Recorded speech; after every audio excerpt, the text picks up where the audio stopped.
The year was 1888, and the Prescott Ranch sprawled across the Montana Valley like a kingdom. It was a domain of immense green pastures, rolling hills that softened into hazy blue mountains, and a sky so vast it could make a man feel like a god or an insect, depending on his fortunes. For Walter Prescott, it made him feel like a god. For his son, Arthur, it was a gilded cage, and he was the prize bird within it, groomed and polished for a future he did not want. Arthur stood on the wide, shaded veranda of the main house, a structure of imposing stone and dark timber that seemed to command the land rather than rest upon it. He held a glass of iced tea, the condensation cold against his palm, and watched the distant figures of ranch hands moving cattle from one pasture to another. They were small, purposeful specks in the distance, part of the machinery that made the Prescott name synonymous with power and wealth. His father saw them as such interchangeable parts in his grand enterprise. Walter Prescott was a man carved from the same hard granite as the nearby mountains. His heart was a ledger book, where every relationship was an entry of profit or loss, and sentiment was an unacceptable debt. He had built this empire from his father's more modest holdings, expanding it with a ruthlessness that was spoken of in hushed, admiring tones in the saloons of Bozeman and in resentful whispers among the men he had ruined. His love for Arthur was a thing of ownership, a desire to forge his son into a perfect successor, an heir worthy of the Prescott legacy. "He's letting them graze too close to the river bend," Walter's voice boomed from the doorway behind Arthur.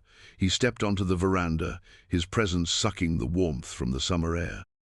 He was a large man, his wealth doing little to soften the formidable frame of his youth.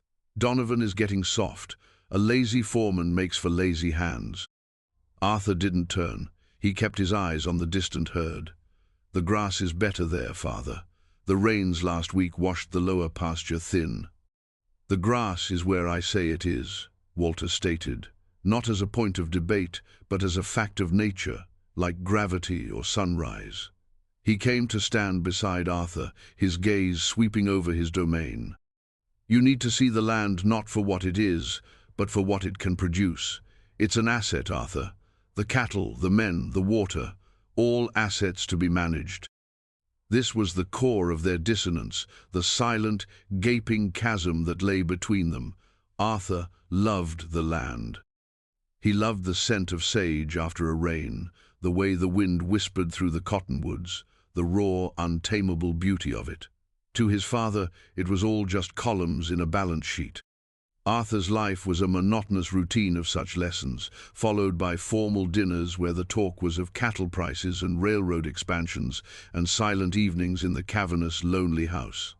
He was 22 years old, and already felt the weight of a life lived in the shadow of a man who cast no warmth. He was isolated not by distance, but by a profound lack of connection in a house filled with opulent, empty things. His escape was the stables. Down the gentle slope from the grand house, the stables were a different world. They smelled of hay, horsehide, and honest work.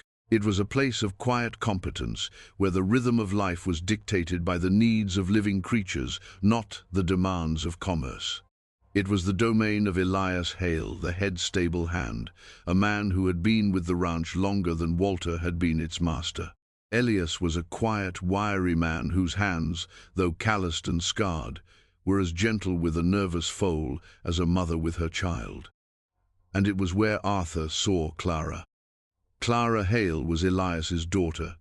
Arthur had been aware of her his whole life, a quiet girl who shadowed her father, her hair in a single thick braid down her back.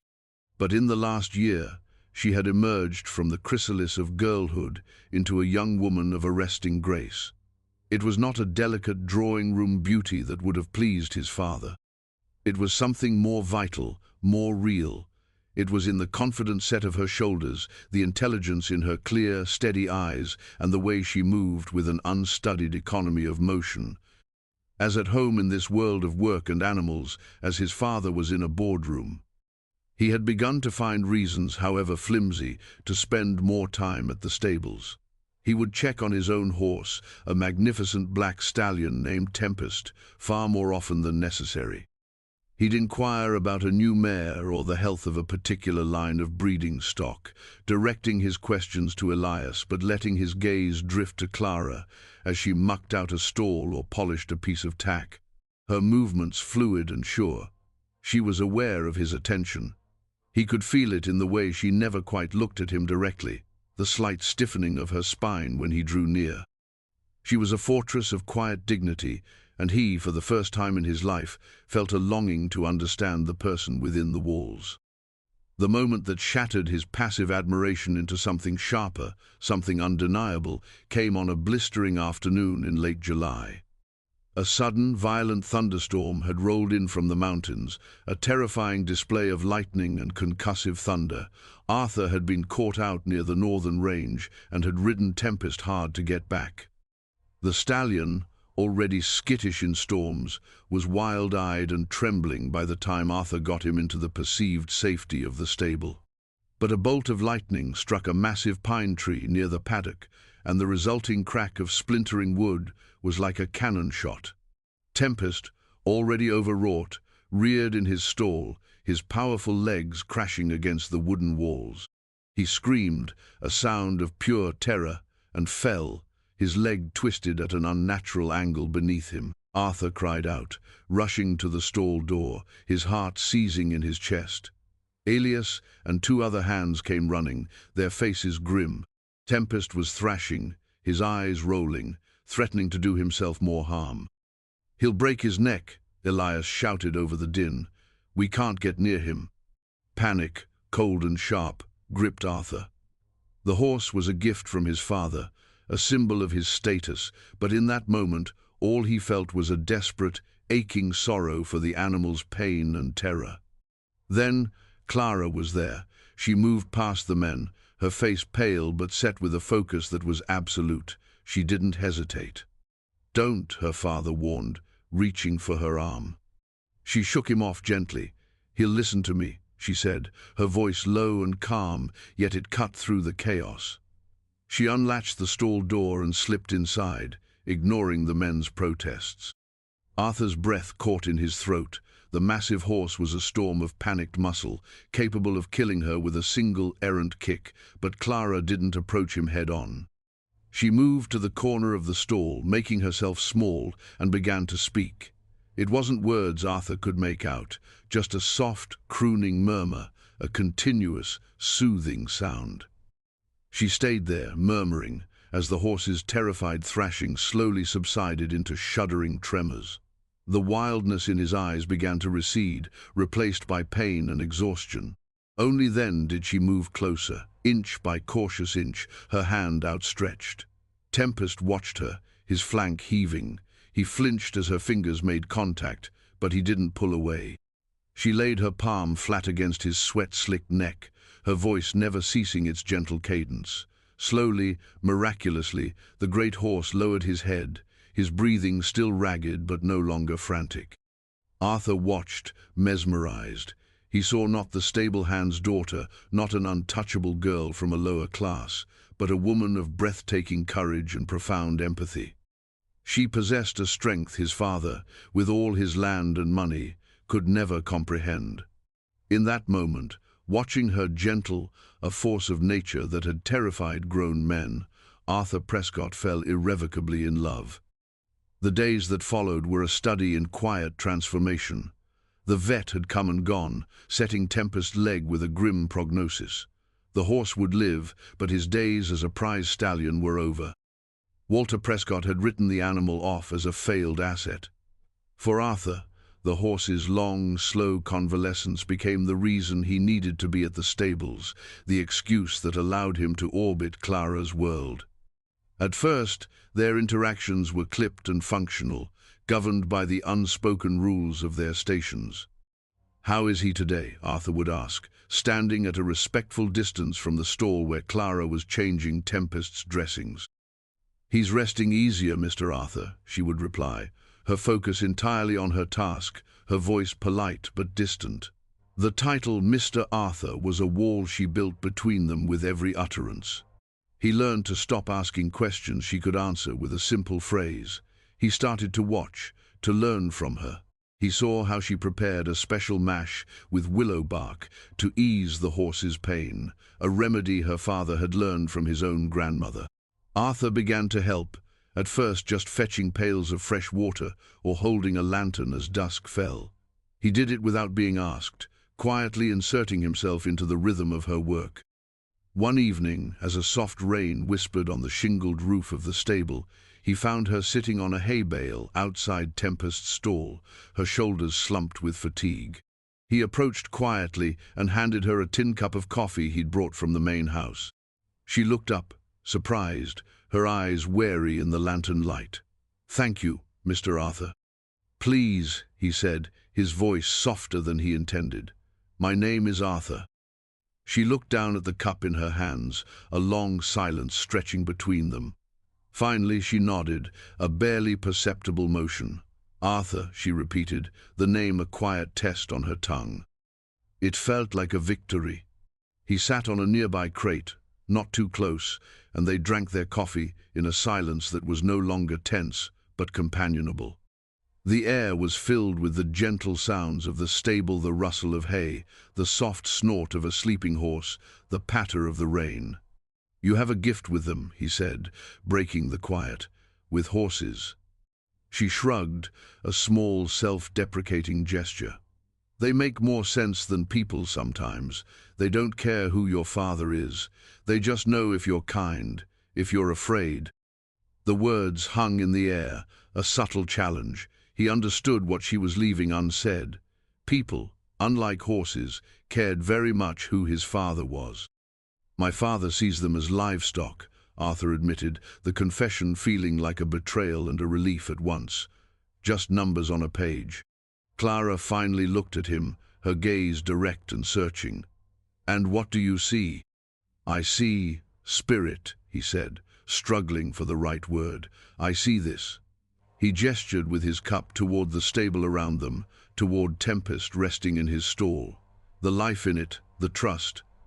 A flicker of something understanding, perhaps even sympathy, softened her expression.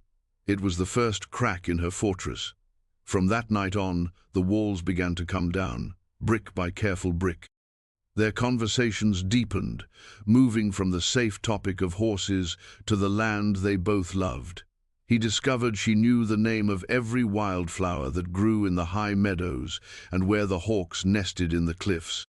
She learned that his gruff exterior hid a keen mind that chafed under the bit of his father's expectations and a soul that yearned for beauty.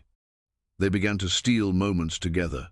A ride at dawn, ostensibly to check on a distant herd, became a chance to watch the sun crest the mountains, painting the sky in shades of rose and gold.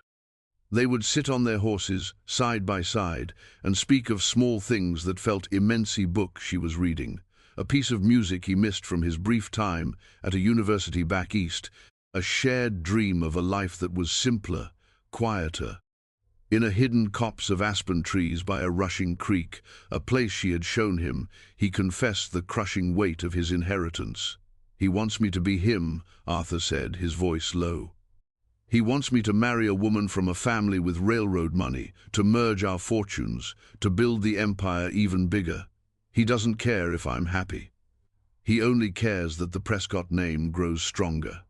Clara listened, her expression unreadable. She trailed her fingers in the cold, clear water of the creek. "It must be hard," she said softly, "to have so much and feel like you have nothing." Her simple, profound observation struck him to the core. She saw him, not the heir, not the rich boy, but the man suffocating inside the gilded cage. In that moment, his love for her deepened from admiration into a desperate, grounding need. He reached out and took her hand. Her skin was not soft and manicured like the women his father paraded before him. It was calloused from work, but it was warm and strong in his. She didn't pull away. "Clara," he said, his voice thick with emotion, "when I'm with you, I feel like I have everything." She looked up at him, and for the first time, he saw not wariness or caution in her eyes, but a reflection of his own vulnerability, his own longing. A silent understanding passed between them, more powerful than any declaration. He leaned in and kissed her, a gentle, tentative press of lips that held all the unspoken hopes and fears of the past weeks. It was a kiss that tasted of rain-soaked earth and the promise of a different kind of life. When they broke apart, the world had shifted. They were no longer just Arthur and Clara. They were an us, a fragile entity formed in defiance of the world they inhabited. The fragile world Arthur and Clara had built in stolen moments could not remain hidden forever. Like a tender seedling growing in the shadow of a great, unyielding stone, it was destined to be noticed. The change in Arthur was too pronounced to be ignored. The sullen resignation that had clung to him like a shroud was gone, replaced by a light in his eyes, a purpose in his step that had nothing to do with cattle futures or land acquisition. And Walter Prescott, a man whose power was built on observation and the astute reading of his assets, noticed everything. He observed his son's frequent, lengthy visits to the stables, the way his gaze followed the stable hand's daughter, the quiet intensity that radiated from him whenever she was near. At first, he dismissed it as a boyish dalliance, an inappropriate but ultimately harmless diversion. But as the weeks turned into a month and Arthur's distraction grew, Walter's tolerance curdled into suspicion and then into a cold, calculated anger. This was not a temporary fancy. This was a threat. The confrontation, when it came, was as brutally direct as Walter himself. He summoned Arthur to his study, a room paneled in dark, unforgiving oak and dominated by a desk the size of a burial plot. The heads of elk and bear stared down from the walls with glassy, dead eyes. It was a room designed for intimidation. "Close the door," Walter commanded without looking up from the ledger he was studying. Arthur did as he was told, the heavy oak door clicking shut with a sound of finality. He stood before the desk, feeling like a schoolboy called before the headmaster. Walter finally raised his eyes, his gaze as sharp and cold as splintered ice. "You are spending an inordinate amount of time with the horses," he began, his voice deceptively mild. "Particularly with the Hales. I trust your sudden interest in veterinary science is not distracting you from your duties." "Tempest requires care," Arthur replied, his voice steady despite the knot tightening in his stomach. "Tempest is a cripple, a sunk cost," Walter snapped, his patience vanishing. "Let's not pretend this is about a horse, this is about the girl." Arthur's silence was his confession. Walter leaned back in his leather chair, the springs groaning in protest. He steepled his fingers, his eyes narrowing. "She is the daughter of a hired man, Arthur. A girl who smells of hay and manure. Do you have any idea how this looks? The son of Walter Prescott, mooning over a common stable girl. It's an embarrassment. It undermines my authority. It undermines your future." "Her name is Clara," Arthur said, his voice low and tight. "And she is more of a lady than any of the simpering daughters you've paraded before me." The slap was so fast Arthur didn't see it coming. Walter was out of his chair and across the room in an instant, his open palm cracking against Arthur's cheek with the report of a gunshot. Arthur staggered back, the sting bringing tears to his eyes. "You will not speak to me with such insolence," Walter hissed, his face a mask of fury. "This infatuation ends now, tonight. You will not go to the stables again, except on ranch business. You will not speak to the girl. You will resume the courtship with Eleanor Vance, whose father is finalizing the deal for the Northern Territories. Is that understood?" Arthur touched his cheek, the burning skin a stark reminder of his father's brutality. For the first time, the fear he always felt in his father's presence was eclipsed by a defiant rage. "No," he said, his voice shaking but clear. "It is not understood. You don't own me, father, and you will not command my heart." Walter's face went from red to a mottled purple. "Your heart?" he spat, the words dripping with contempt. "You are a boy led around by his base appetites. I am talking about legacy, about our family's name, a name you seem determined to drag through the mud." He pointed a thick finger at Arthur. "End it. Or I will end it for you." Elias Hale has a good position here. He has a roof over his head. It would be a shame for him to lose it all because of his daughter's foolishness and your lack of discipline. Think on that. The threat was vile, a poison arrow aimed not at Arthur, but at the innocent people he cared for. He left the study, the echo of his father's words ringing in his ears, his heart a cold, heavy stone in his chest. He defied the order, of course. He couldn't stay away. But now a shadow of fear fell over their stolen moments. The joy was tainted with anxiety. Clara saw the change in him, the haunted look in his eyes, the way he constantly scanned the path behind them. She saw the fading bruise on his cheek. "He knows," she said one evening, as they stood in the deep shadows of the hayloft. "It wasn't a question." Arthur nodded, his throat tight. "He forbade me from seeing you. He threatened your father's job." Clara flinched as if struck, all the light and life drained from her face, leaving behind a stark, weary sadness. She stepped back from him, wrapping her arms around herself. "Then you cannot be here, Arthur. We cannot do this. My father, this is all he has, all we have. I will not be the cause of his ruin." "I won't let him," Arthur insisted, stepping toward her. "I'll handle him." "How?" she asked, her voice raw with a pain that tore at him. "By defying him. He is a man who breaks others for sport. He will not be handled. He will crush us. He will throw my father off this land and see to it he never works again." "You know he will." He did know. The cruel certainty of it was suffocating. They stood in the hay-scented darkness, the chasm of their circumstance yawning between them, wider and more impassable than ever. The choice before them was impossible, their love or her family's survival. Walter, seeing that his initial threats had failed to deter his son, escalated his campaign of cruelty. He began to find fault with Elias's work, publicly berating the proud, quiet man for imagined slights, a piece of tack, not polished to a mirror shine, a horse fed 5 minutes late. Each public humiliation was a message to Arthur, a demonstration of his power. The final, brutal stroke came a week later. Walter arranged a large dinner party, inviting the Vances and other prominent families from the valley.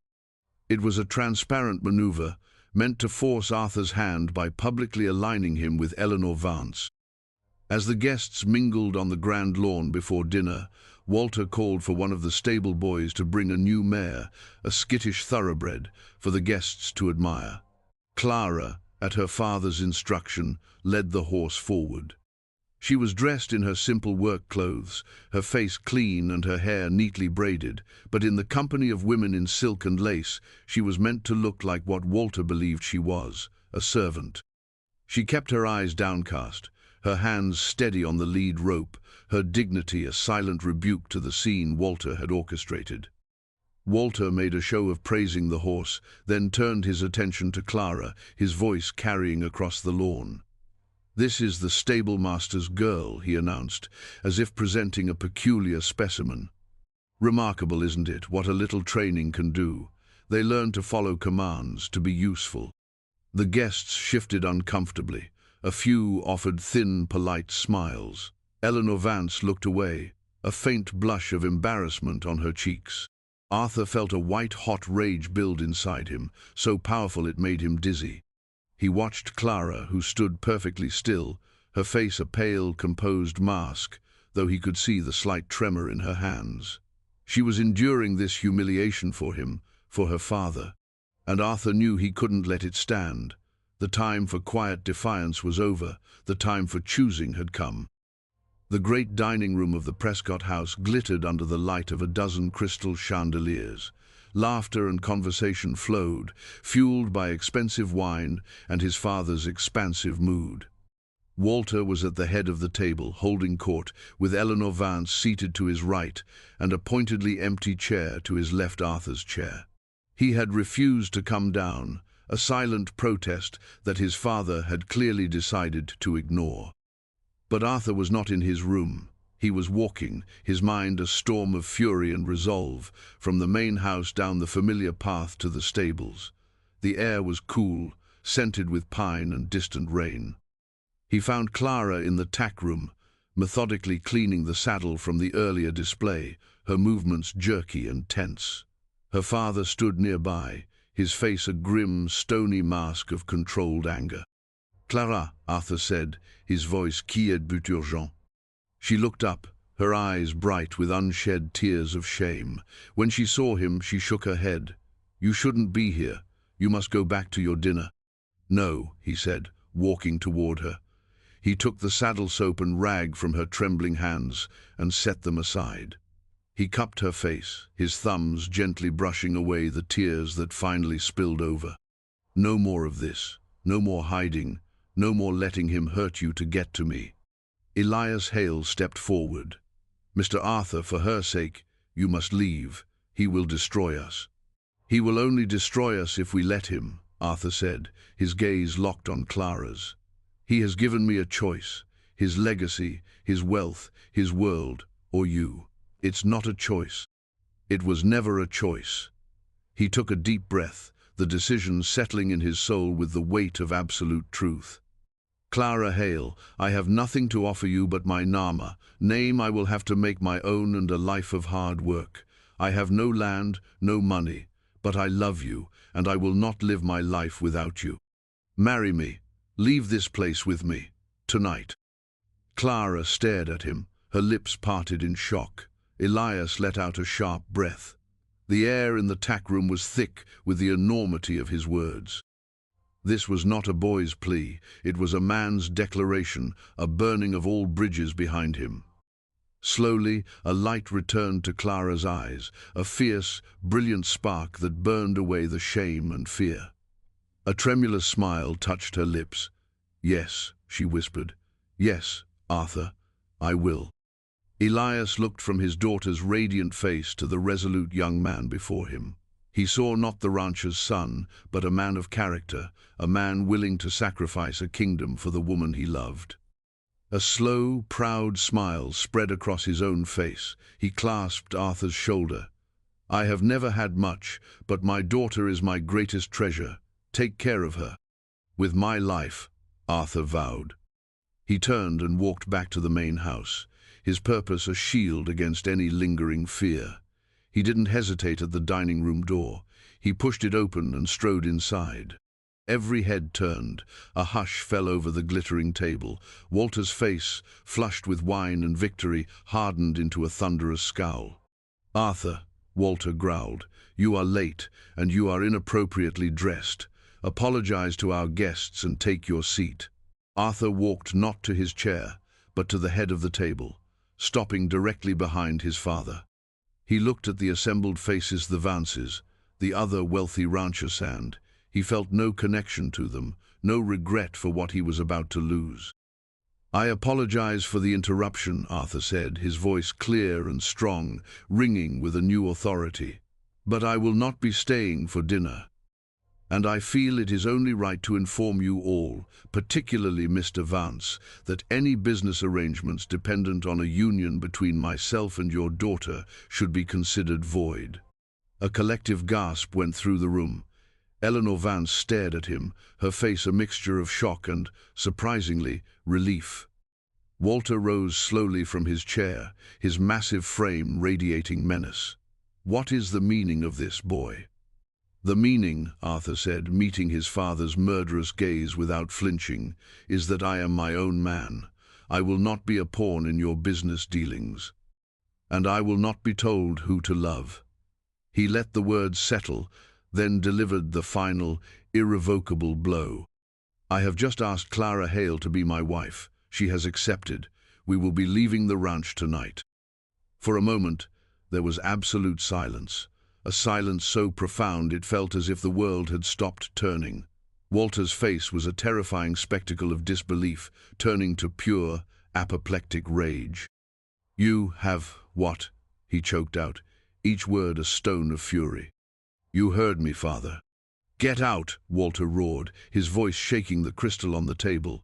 He pointed a trembling finger toward the door. "Get out of my house. You are no son of mine.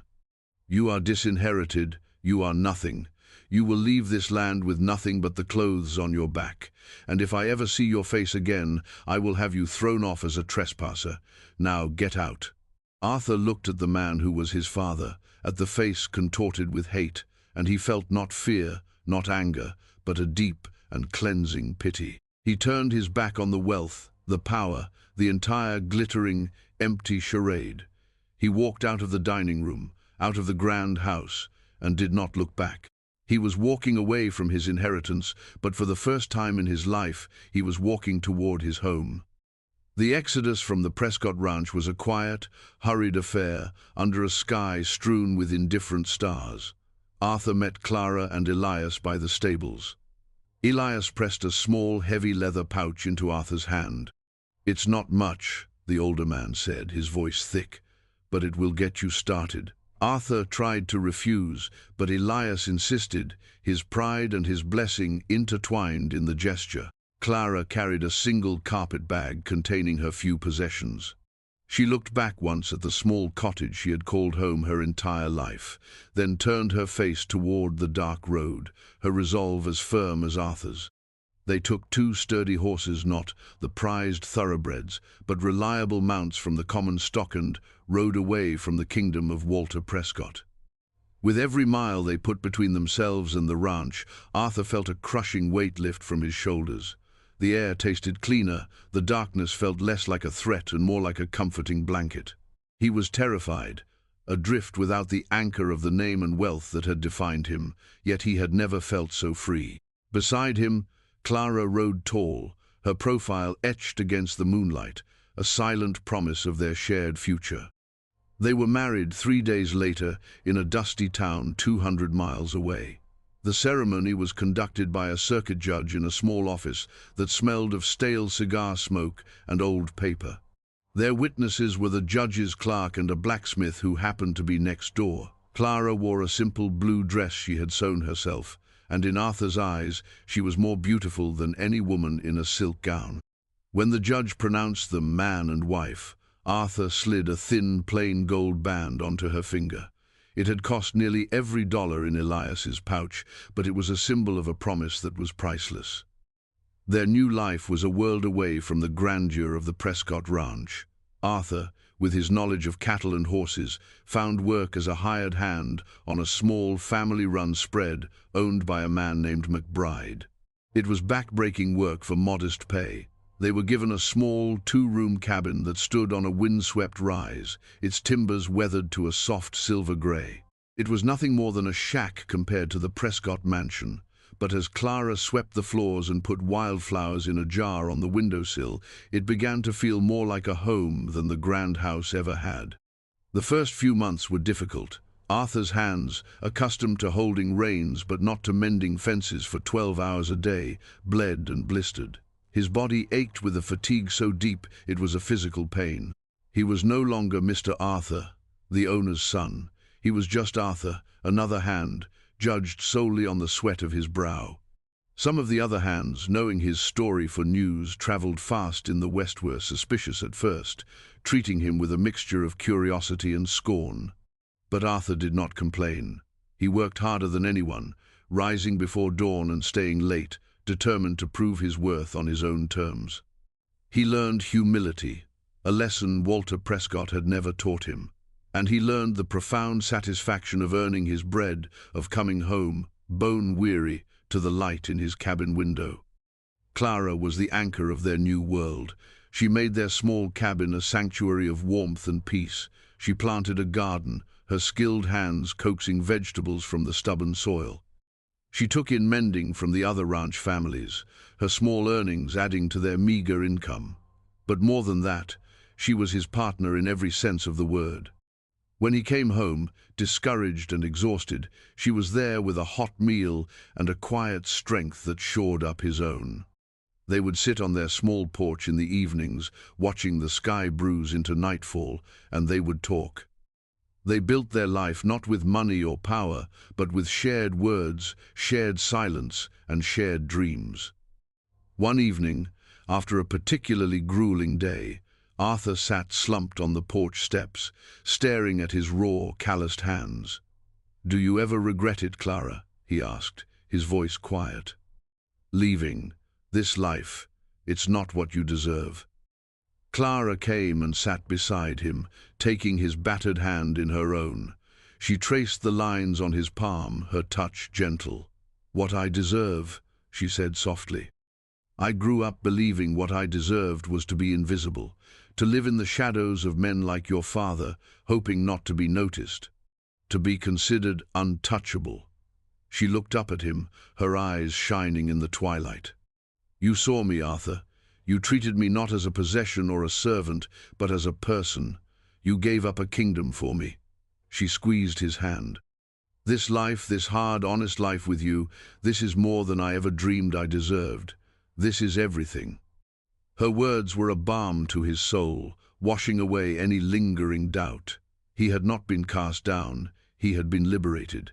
He had traded a life of gilded emptiness for one of rich, hard-won meaning.